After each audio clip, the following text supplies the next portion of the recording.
Jo Suba.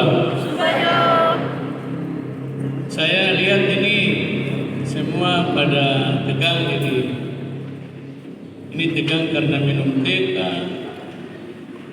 tegang karena tidak tidur malam. Coba senyum dulu. Kakak pengasuh semuanya, mari kita mulai materi dengan senyum. 1, 2, 3. Senyum Pak Kulihat. Senyum Pak Kulihat. Jangan lihat tembok, lihat teman. Oke? Senyum itu lambang dari, atau senyum itu dampak dari hati yang gembira.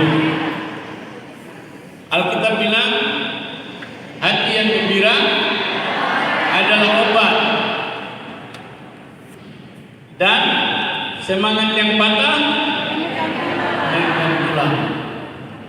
Tidak hanya mengeringkan tulang, buat muka juga tembok.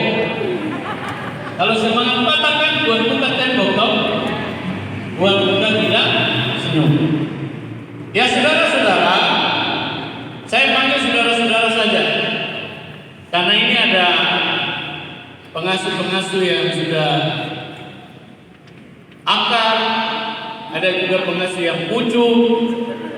Jadi akar dan pucuk gabung hari ini. Tepuk tangan dulu.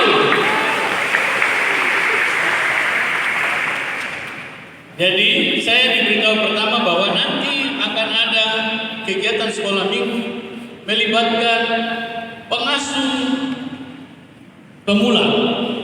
Pengasuh pemula ini pengasuh yang baru mulai sebagai pendeta GKI. Tapi kalau tambah dengan vikaris berarti 22 tahun. Ya, itu sedikit tambahan untuk anak-anak yang saya baru lihat.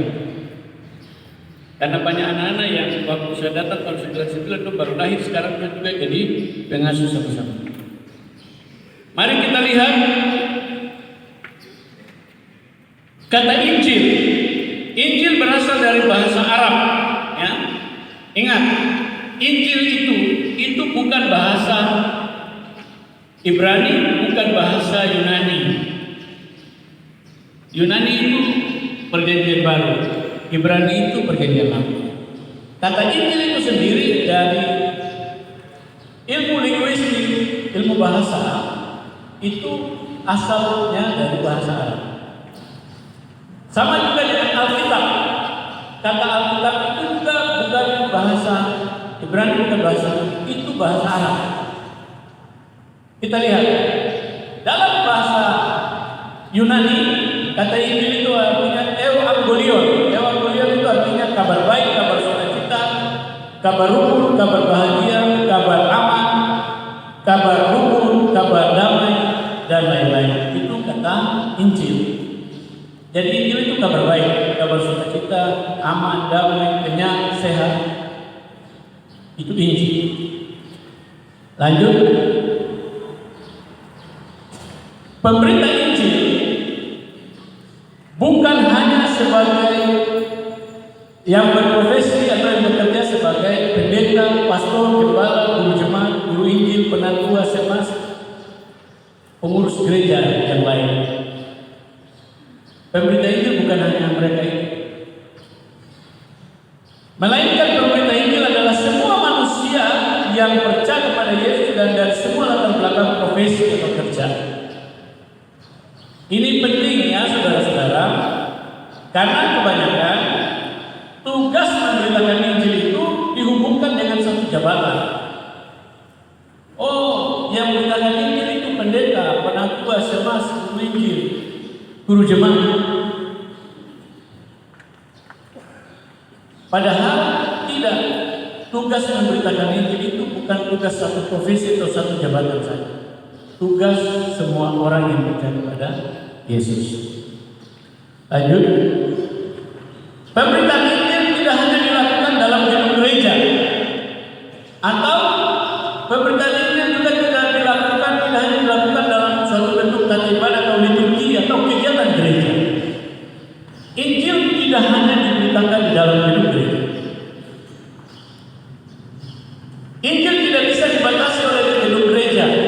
liturgi, tata ibadah, dan aktivitas gereja lainnya.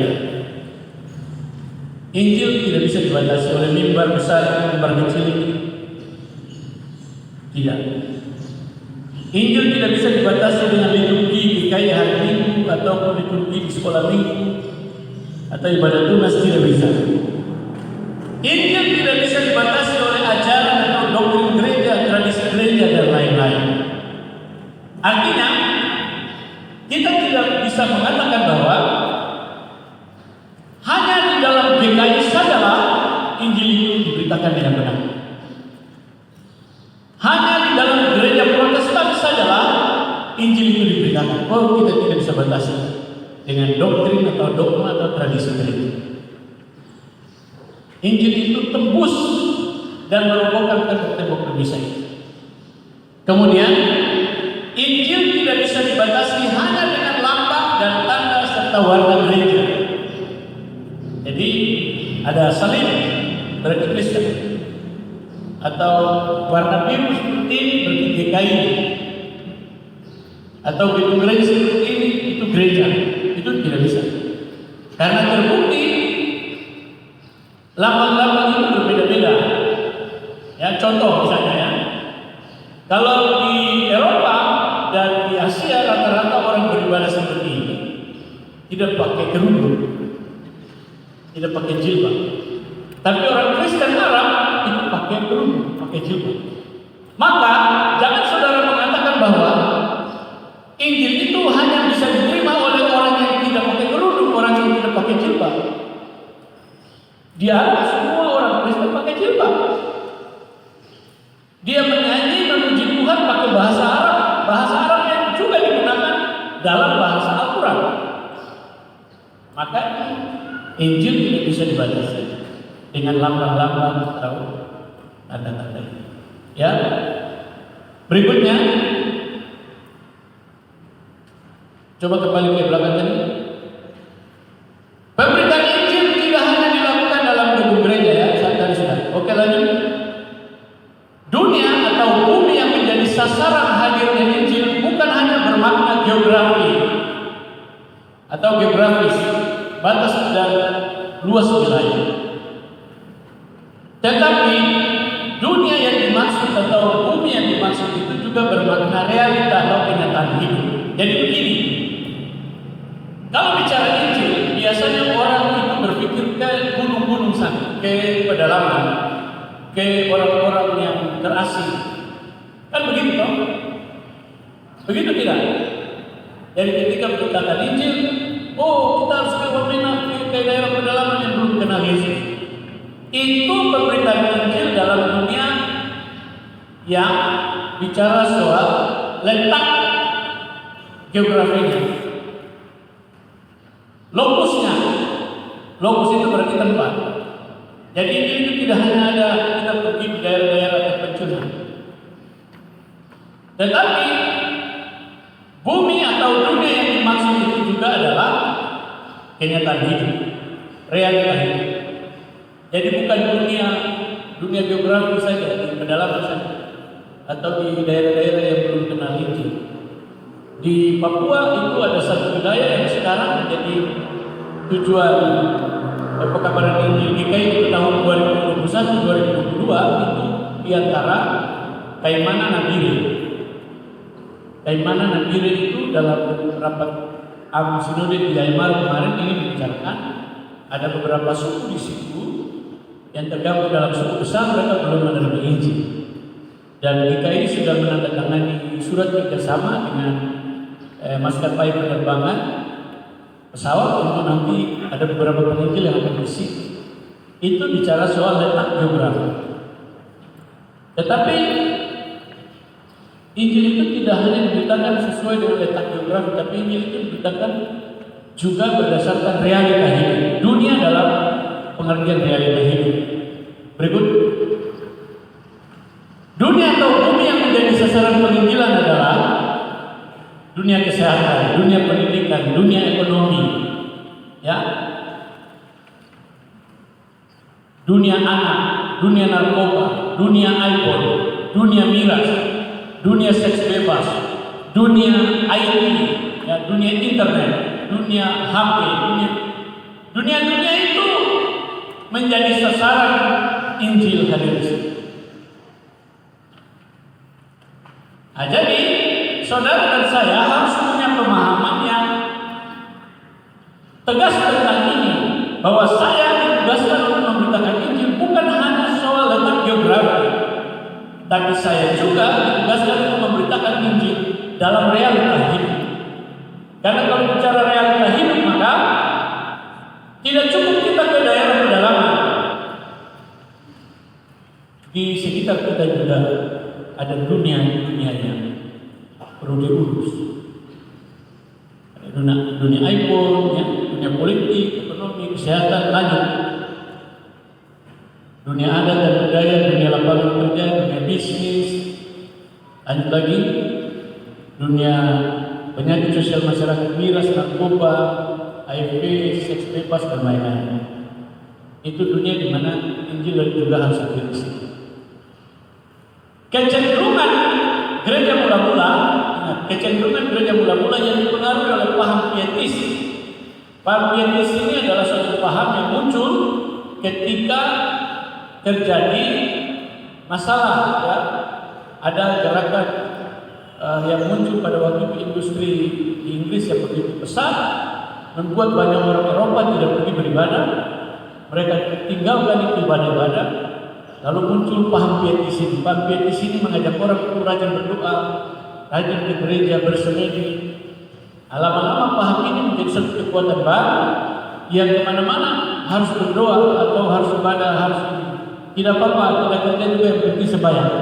Paham ini ada bagus, tetapi juga ada jeleknya. Dan paham itu begitu kuat sampai hari ini. Makanya sekarang saudara-saudara perhatikan, salah satu pengaruh paham ini adalah gereja tidak boleh campur urusan politik, gereja tidak boleh campur urusan ekonomi, gereja tidak boleh campur urusan pendidikan, gereja tidak boleh campur urusan perut, gereja tidak boleh campur urusan makan minum. Itu pengaruh dari paham pietis. Padahal Yesus sendiri waktu dia hidup, Yesus juga bicara soal 2 keping mata uang. Yesus angkat baris bilang, ini apa? Mereka bilang itu uang. Ini raja punya, kaisar. Berilah kepada kaisar apa yang kaisar punya, berilah kepada Tuhan apa yang Tuhan punya. Yesus memberi makan 5.000 orang. Yesus hadir memberi orang yang sakit itu kesembuhan. Yesus datang di rumah duka. Ya, Yesus juga datang ketika ada perempuan berdosa yang dikucilkan, ada diskriminasi, Yesus hadir di situ. Yesus bergaul dengan orang-orang berdosa, bahkan dia juga dibilang, mengapa kau bergaul dengan orang berdosa? Yesus datang di dunia ini. Ya. Berikutnya, tujuan akhir dari pemberitaan Injil adalah membawa orang percaya kepada Tuhan Yesus. Ingat, tujuan akhir dari pemberitaan Injil itu membawa orang kepada Tuhan Yesus, bukan membawa orang datang menjadi satu anggota gereja.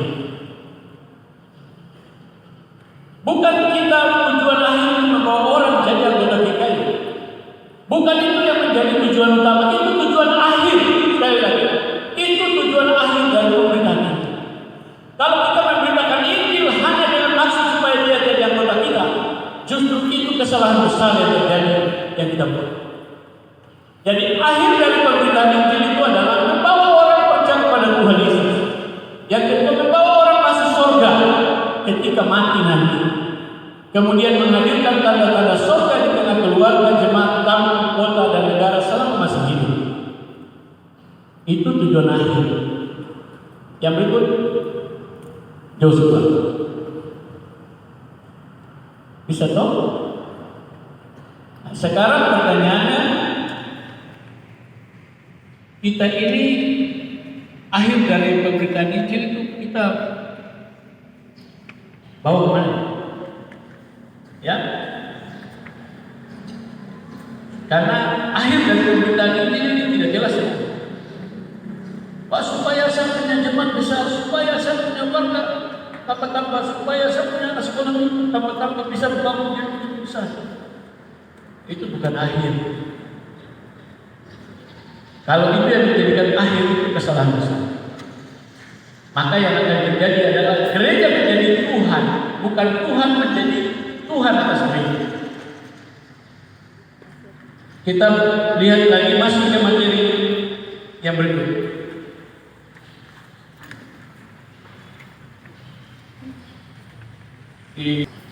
Jadi saudara-saudara, inilah materi awal yang ingin saya sampaikan kepada saudara-saudara untuk mau mencoba mengajak saudara-saudara berpikir kembali tentang pemberitaan Injil dan Injil. Baru nanti kita masuk dengan panggilan pengasuh ulang minggu, ya, dengan citra diri pengasuh itu nanti. Yang penting lebih awal kita sudah diberi pemahaman yang benar bahwa yang disebut penginjil, ya, jadi dari materi yang tadi kita dapat itu, yang disebut penginjil itu adalah juga pengasuh sekolah minggu. Sekali lagi saudara, yang disebut penginjil bukan hanya orang yang pakai jabatan pendeta, penandu, SMS atau guru jemaat, guru Injil, tapi juga pengasuh sekolah minggu. Itu penginjil. Ya, penginjil dalam arti bukan organisatoris, tapi penginjil dalam arti fungsional. Sekali lagi saya ulangi, karena dalam arti organisatoris itu ada jabatan penginjil. Dalam aturan gereja GKI Tanah Papua itu, penginjil itu ada diakui dalam jabatan organisatoris. Ada pendeta, pengajar, penginjil, guru jemaat. Tetapi yang saya maksudkan, pengasuh sekolah minggu adalah penginjil itu dalam artian fungsional. Saudara tidak mendapat jabatan struktural atau organisatoris, tapi saudara ini sedang melaksanakan tugas-tugas penginjilan. Maka saudara ini juga adalah penginjil. Halo? Halo? Masa cek saja. Ya saya jelaskan bersifat subrat lagi. Saudara pernah ke laut? Pernah ya? Lihat pergi tangkap ikan, mengail-mengail, atau buang jala kajari. Angkat ikan dari laut, dia buka mata. Taruh di beru, taruh di perahu, buka mata. Bawa sampai di pasar, ikan juga buka mata. Beli di pasar, bawa di rumah, buka mata. Goreng dia, bikin ikan kuah kuning, buka matanya. Sampai taruh di piring, makan dia juga, buka matanya. Bahkan dia buka mata, tak buka, hisap lagi. Tadi saudara-saudara ini semua buka mata lihat saya, tapi saya berharap saudara bukan seperti ikan ini, buka mata tapi cubit sudah tidak rasa. Ikan ini bukan semua buka mata, kan? Tapi cubit itu tidak rasa. Jadi kalau saudara itu berdiri saya buka mata, tapi saudara sendiri punya kesadaran tidak ada lagi. Makanya saya cek, halo, ternyata ada, masih ada. Berarti mata rohani dan mata jasmaninya masih mantap. Jadi saudara adalah seorang penginjil dalam arti fungsional. Amin. Saudara jangan merasa minder, jangan merasa berkecil hati, jangan merasa saya ini siapa di gereja ini, saya ini siapa di dunia penginjilan, saya tidak sekolah. Saya bukan seorang tamatan SMA, bukan seorang tamatan SMP, bukan tamatan perguruan tinggi. Saya ini siapa? Jangan bertanya seperti itu. Dunia sekarang ini kadang-kadang sekolah, ya, gelar-gelar di belakang itu bikin kita sedikit. Tadinya waktu belum sekolah, tapi ketika sudah sekolah, wah ini dia sekolah gedung, sekolah tergedung. Kalau sekolah sampai menambah Tapi semakin tambah ilmu semakin rendah hati. Tapi kalau semakin sekolah, ayah ini ayah kada, ikada ya susah, tinggi hati, itu susah. Menjadi penginjil itu memberitakan Injil itu tidak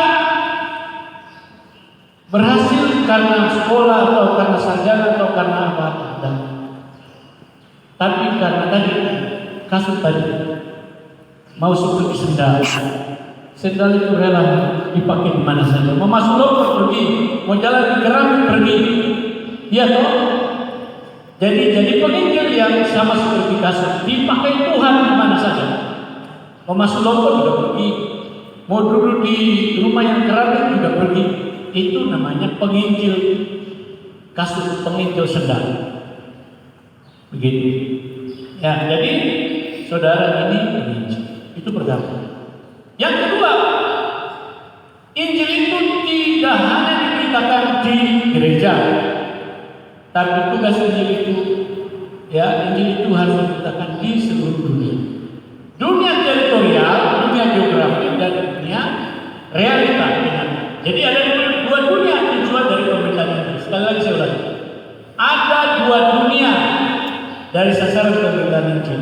Dua dunia yang dimaksud itu dunia teritorial, dunia geografi, di gunung, di lembah, di pulau-pulau, di pesisir, itu dunia geografi atau dunia teritorial. Sedangkan dunia yang kedua adalah dunia realita hidup, dunia keluarga, dunia suami, dunia istri, dunia anak, dunia iPhone, miras, ekonomi, politik, dan lain-lain sebagainya. Itu dunia realita. Jadi tempat di mana Injil diberitakan itu ya dunia itu, bukan di gereja saja, gitu ya. Ada beberapa pemahaman yang kita juga perlu mereview ya dan memperbaiki.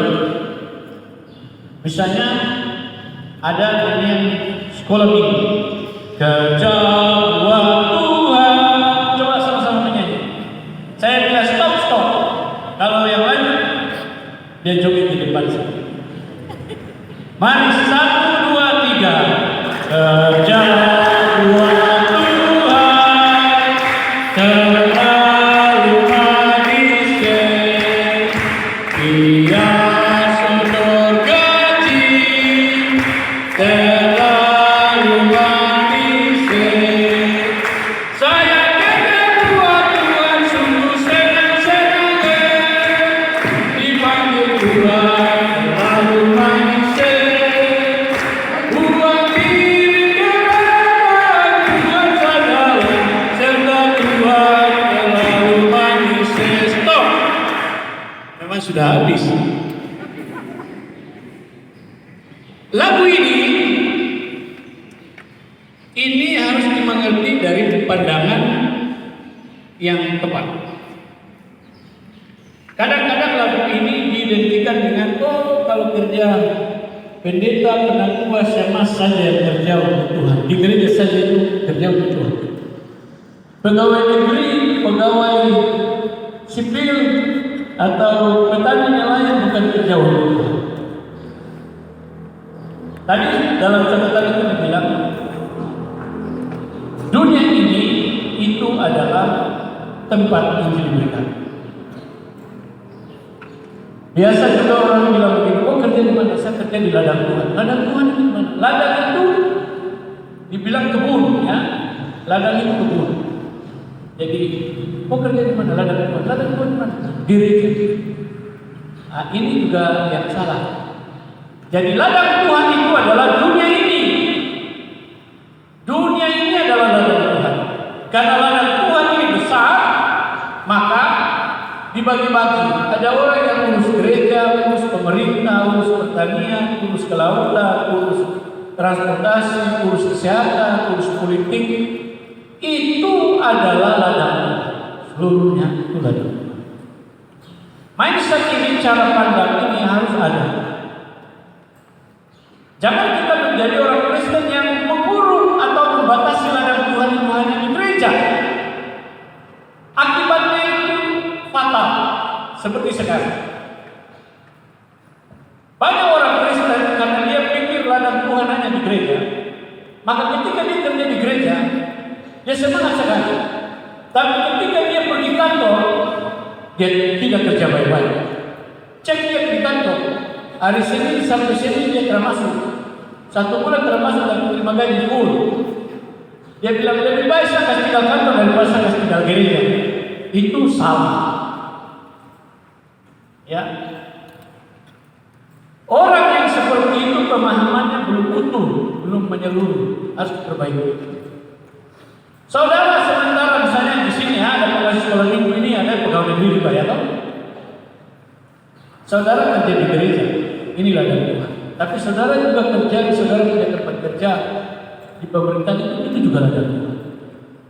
Maka harus saudara bijak dalam mengatur waktu, sehingga pekerjaan saudara tidak salah satunya korban. Begitu, ya. Jadi ladang Tuhan itu dunia ini. Bisa Bapak Ibu bisa paham ya? Saudara-saudara bisa paham. Oke? Jadi saya sampai di sini saja dulu. Nanti kan kita mau share ya. Mungkin ada yang mau bertanya, atau mungkin ada yang mau saran usul, atau mungkin ada yang mau koreksi. Silakan. Ini tempatnya bagi kita untuk kita sama-sama belajar. Ya toh? Ini kan namanya kursus dasar. Jadi begitu. Demikian siaran dari Radio Republik Indonesia Sekolah Minggu. Tepuk tangan dulu. Terima kasih. Saya kembalikan ke Bapak Moderator. Ya, baik rekan-rekan sekalian. Ini diberikan waktu kepada teman-teman sekalian bagi yang mau bertanya, memberikan masukan atau apapun, kami berikan waktu. Jadi untuk tertibnya masing-masing deret yang ada ini dua penanya saja. Jadi deret 1, 2, 3, 4, 5 diwakilkan oleh 2 penanya karena ini banyak dan kita juga dituntun oleh waktu, maka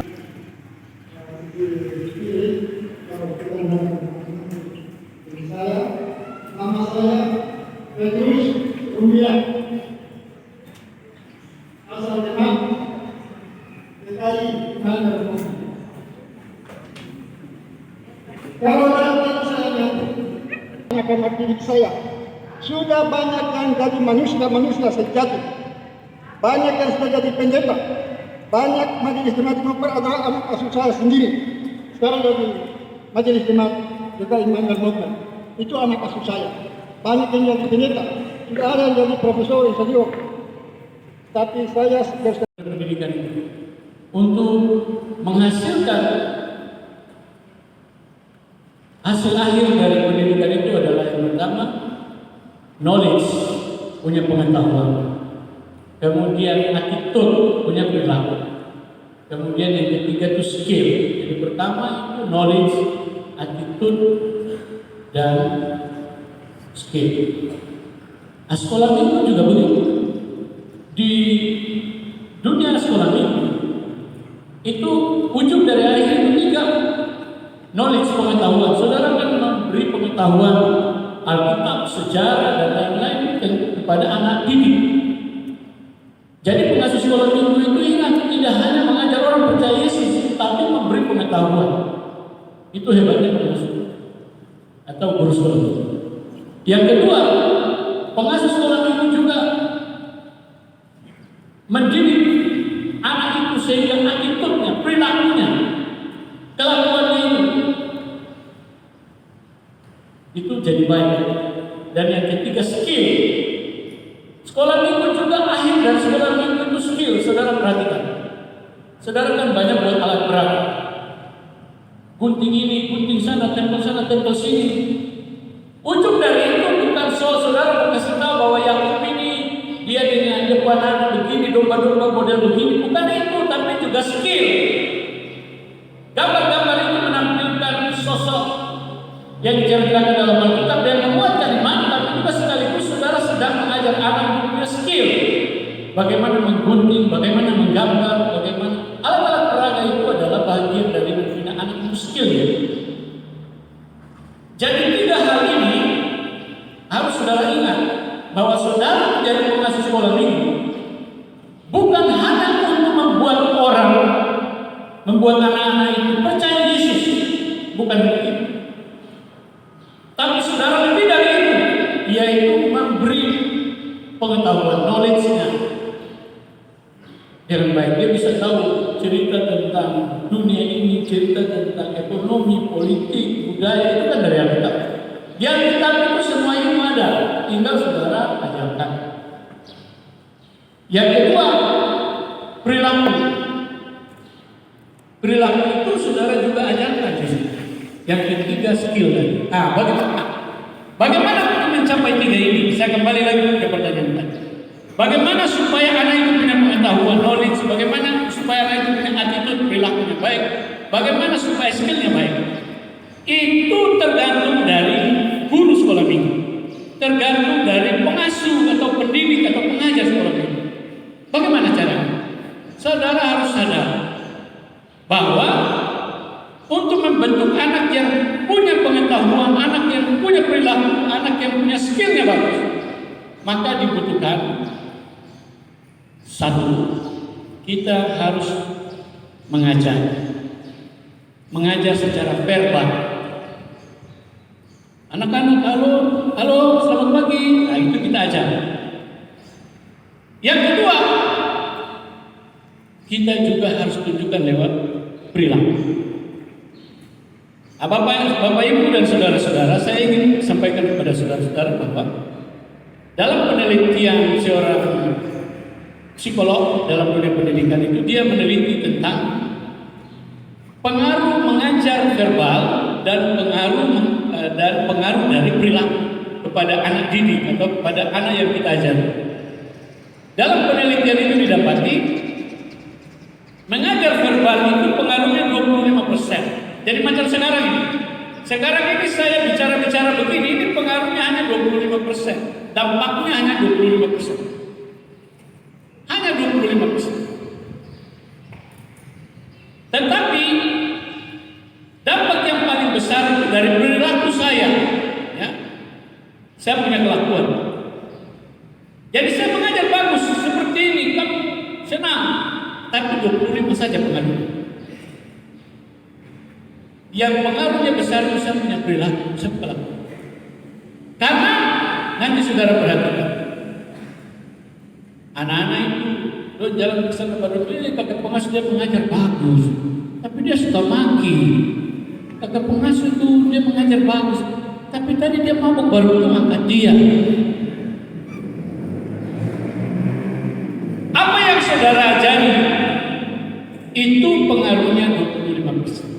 75% itu dari perilaku saudara akan menghapus 25 itu. Karena itu jangan saudara kaget kalau ada anak sekolah minggu yang tidak menghargai guru sekolah minggu. Ada warga jemaat yang tidak menghargai pendetanya. Ada warga jemaat yang tidak menghargai penampu masing-masing. Karena apa? Bukan karena khotbahnya yang bagus itu, bukan karena khotbahnya yang berapi-api, tapi karena kelakuannya. Maka itu kita perlu berhati-hati.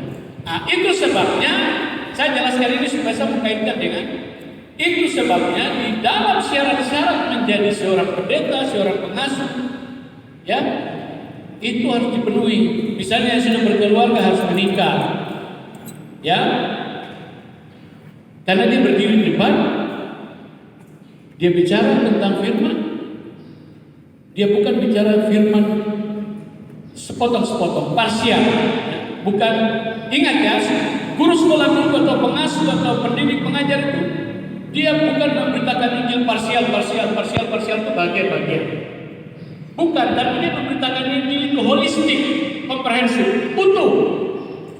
Karena utuh maka tidak bisa kita bilang dia kan belum nikah saja, tidak apa-apa, tidak bisa begitu. Ya. Itu sebabnya di dalam gereja ada juga diberi ruang. Bukan berarti adik-adik atau saudara-saudara yang belum nikah itu tidak usah di sekolah minggu. Tidak. Silakan Anda di sekolah minggu, tapi pada bagian tertentu tidak. Contoh mengajar kepada kelas tidak. Mungkin dikasih tanggung jawab yang lain, paling tidak membawa liturgi, tapi ketika mengajar tidak. Gitu. Ya. Dan atau ya jadi pengasuh sekolah minggu minimal sudah CD. Ya. CD. Apa itu CD? Apa itu CD? Nah, CD ini juga kan jadi perdebatan di mana-mana. Ada orang pikir CD itu hanya bukan itu. Ya, kata CD itu dia berangkat dari kata iman. Ya, iman itu kata iman itu sekali lagi. Kata iman itu kata Arab yang dimelayukan, yang diindonesiakan. Nanti sebentar saya jelaskan. Kenapa bahasa Arab itu pengaruh bahasa Alkitab Indonesia? Saya akan jelaskan. Iman itu ya dalam bahasa Ibrani Perjanjian Lama itu dari akar kata aman.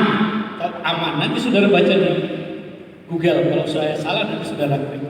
Tapi dari buku-buku yang saya pelajari, iman itu dari kata aman. Aman itu artinya percaya kepada sesuatu objek dan yakin bahwa objek itu dapat melakukan sesuatu untuk saya.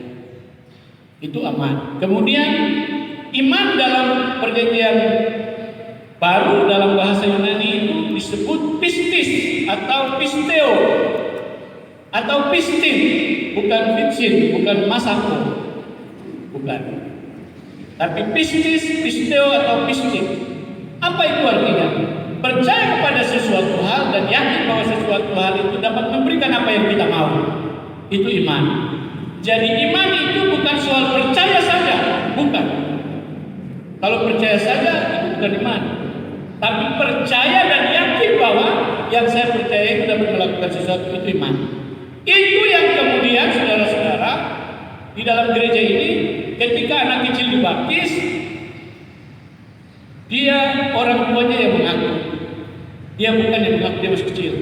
Dan dia umur 16, 17 tahun, 18 tahun dia ikut katekisasi. Wajib ikut katekisasi 1 tahun. Baru dia dididik di situ, lalu kemudian dia disidikan. Apa itu sidi? Kata ini perlu juga saya jelaskan kepada saudara karena banyak pengasuh sekolah minggu juga bermasalah dengan anak-anak katekisasi sidi ini. Apa itu sidi? Sidi itu bukan bahasa Alkitab. Saudara cari di dalam Alkitab, saudara tidak akan ketemukan bahasa itu. Tidak akan ketemu. Kata sidi itu bukan kata gereja atau bahasa gereja, bukan. Itu kata yang diambil dari bahasa Sanskerta. Sanskerta ini adalah suatu kerajaan di masa Nusantara dulu. Dari kerajaan itu diambil kata sidi. Apa itu sidi? Sidi itu artinya bulat, utuh, sempurna. Sekali lagi, bulat, utuh, sempurna. Itu sidi. Apa yang bulat, apa yang utuh, apa yang sempurna? Yang bulat, yang utuh, yang sempurna adalah imanmu kepada Yesus, keyakinanmu kepada Yesus. Harus bulat, harus utuh, harus sempurna, baru kau sidi. Itu sidi yang betul. Bukan pernah ikut sekolah minggu tiba-tiba lompat. Kita di gereja pendeta, penatua semas juga kadang-kadang menyalahi aturan. Anak tidak pernah dapat rekomendasi dari sekolah minggu, dia sudah katekisasi, itu juga salah. Ya toh? Nah, karena kita tidak paham betul. Jadi sekali lagi saudara-saudara, ini saya jelaskan topik yang saudara tanyakan, tapi saya sisipkan sedikit-sedikit pengetahuan untuk saudara. Karena banyak hal tentang pengetahuan itu kita belum dapat karena kurang pengajaran di gereja. Kita pendeta-pendeta ini sibuk dengan yang lain-lain sampai kurang tahu hal-hal ini. Maka saya sisipkan di situ saja. Oke, jadi mengapa pengasuh harus ini? Baru dia mengajar. Begitu. Tadi saya sudah jelaskan. Dia harus bulat, utuh, sempurna dulu. Kalau saudara belum sini, yang terjadi adalah saudara ini sedang dididik oleh orang tuamu. Saudara belum sungguh-sungguh percaya secara utuh, sempurna, bulat. Saudara ajarkan orang lain. Itu soalnya. Makanya tadi saya bilang mengerti dulu kata sidi supaya jangan salah. Sidi itu artinya bulat, utuh, sempurna. Yang bulat dan utuh yang sempurna adalah keyakinan kepercayaan kepada Yesus. Selama kau belum sidi, maka pendidikan itu masih pendidikan saudara ada di orang tua. Sementara saudara diajar orang tua, saudara ajar sekolah minggu. Oke, terima kasih banyak untuk anak-anak semua. Tapi yang perlu anak-anak yang belum sidi itu Pak Pendeta mau bilang, saya jelaskan ini bukan ya kalau begitu saya mundur. Bukan. Ini dari sisi pengetahuan yang saya mau berikan. Bahwa seorang harus sidi dulu baru dia mengajar di sekolah minggu karena itu dasarnya. Waktu dia baptis orang tuanya yang mengaku, ya saya mengaku anak saya dibaptis dalam nama Bapa dan Putra. Selama dia belum sidi, dia sendiri belum mengakui Yesus adalah Tuhan. Kalau dia sendiri belum mengaku Yesus adalah Tuhan, bagaimana dia mau ajarkan kepada orang bahwa Yesus itu Tuhan? Dia sendiri belum yakin. Ini penting ya saudara-saudara. Ini bukan soal aturan saja, tapi ini soal teologi, soal dasar yang harus saudara pahami. Makanya selalu ada diberi ruang juga untuk adik-adik yang belum sini. Ayo, tetap terlibat di sekolah minggu, tapi mungkin tadi itu liturginya kah atau nyanyian kah, puji-pujian kah, tapi ketika cerita kitab atau cerita tentang materi geser ke yang akar-akar itu. Begitu. Maksudnya yang pengalaman yang kakak pengasuh itu yang belum sini jangan. Oke begitu ya. Jadi gereja ini tidak batasi. Tapi gereja ini mau supaya semua jalan dengan tertib. Kata gereja dibatasi itu tidak ada dalam GKI. Cuma itu syarat-syarat. Yang berikut lagi tentang soal ada kursus-kursus. Memang ingat ya, ada yang bilang sama saya begini, pendeta, dulu murid-murid saja, orang yang kerja untuk Tuhan saja tidak kursus.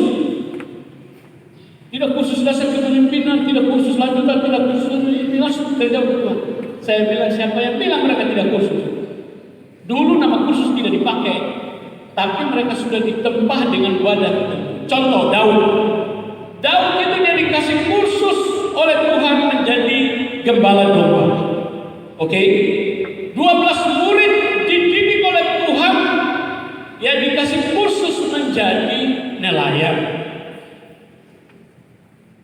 Saudara ikuti cerita Alkitab. Tidak ada seorang pemberita Injil yang lurus-lurus langsung jadi. Pasti ada wadah-wadah yang dipakai Tuhan untuk kursus dia. Didik dia baru bisa jadi. Cuma karena kata kursus ini dipakai sekarang ya kita pakai, tapi kalau kita lihat dalam Alkitab itu ada. Cuma ingat, kursus itu hanya alat, bukan dia menentukan berhasil tidaknya orang mengajar. Jadi kursus itu juga jangan dipakai untuk belum kursus jadi jago mengajar, belum itu tidak pas juga. Makanya saya sering koreksi. Cuma dari sisi pengetahuan saya kasih tahu bahwa murid-murid atau orang-orang di perjanjian lama juga dipakai tentang itu. Yeremia misalnya ya, tadi disebutkan oleh dari kakak dari Ipsorino, Yeremia itu Tuhan bilang begini, sejak kau dalam kandungan ibu saya sudah tahu siapa kau, saya yang bikin kau, saya sudah tahu. Dia tahu, Tuhan sudah tahu dia kelebihan sampai dia lahir dan dia jadi pemberita Injil atau dia seorang nabi. Tapi ingat, baca sejarah Yeremia juga ditempa dengan beberapa peristiwa baru dia jadi. Itu pemberita Injil. Kemudian yang berikut, apakah majelis itu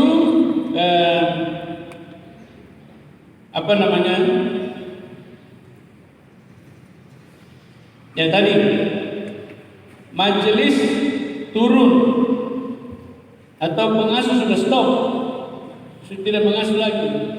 Orang-orang ini dia harus tetap menjadi penasihat atau pendamping atau motivator. Jadi kalau saudara besok-besok karena sesuatu hal saudara sudah saya mau mengundurkan diri dari pengasuh sekolah minggu, maka saudara sebagai motivator, bukan provokator.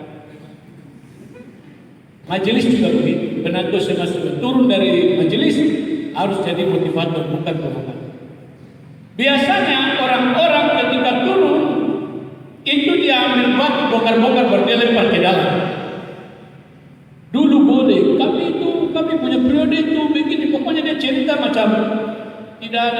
sedikit pun yang dia buat.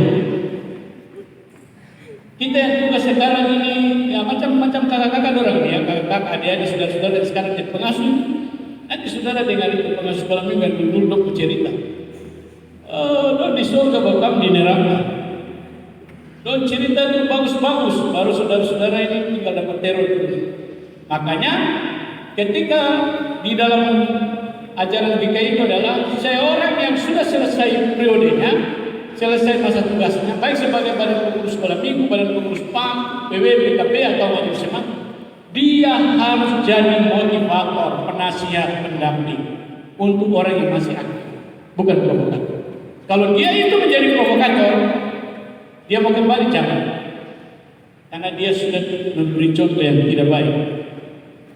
Kemudian yang berikut lagi, ya di media-media sosial, saudara-saudara, istilah Rasul Nabi ya dalam perjanjian lama atau perjanjian baru, istilah-istilah jabatan-jabatan itu secara organisatoris Rasul Nabi itu tidak digunakan dalam GKI di Tanah Papua atau beberapa gereja ya, gereja-gereja beraliran Lutheran, Calvin, yang episkopal itu tidak. Kita gunakan pendeta, ada istilah gembala atau pastor atau eporus, tidak digunakan rasul atau nabi. Tetapi pertanyaannya, apakah itu masih jabatan atau jabatan rasul atau nabi itu masih ada? Ya, masih ada. Masih ada di dalam pelaksanaan tugas pelayanan secara fungsional.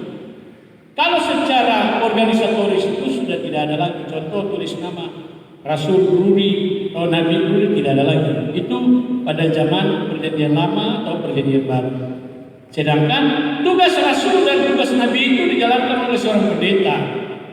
Tugas Rasul, Nabi, pengajar itu dijalankan juga oleh seorang sekolah minggu, pengajar sekolah minggu.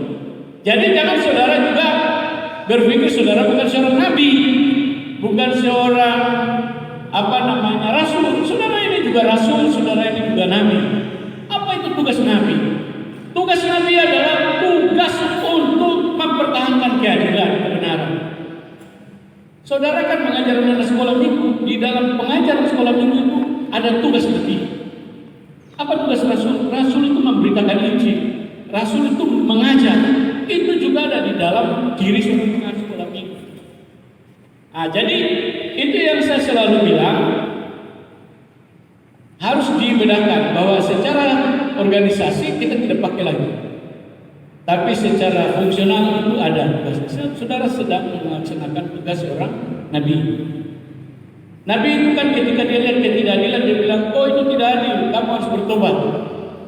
Pengasuh sekolah minggu kan begitu toh.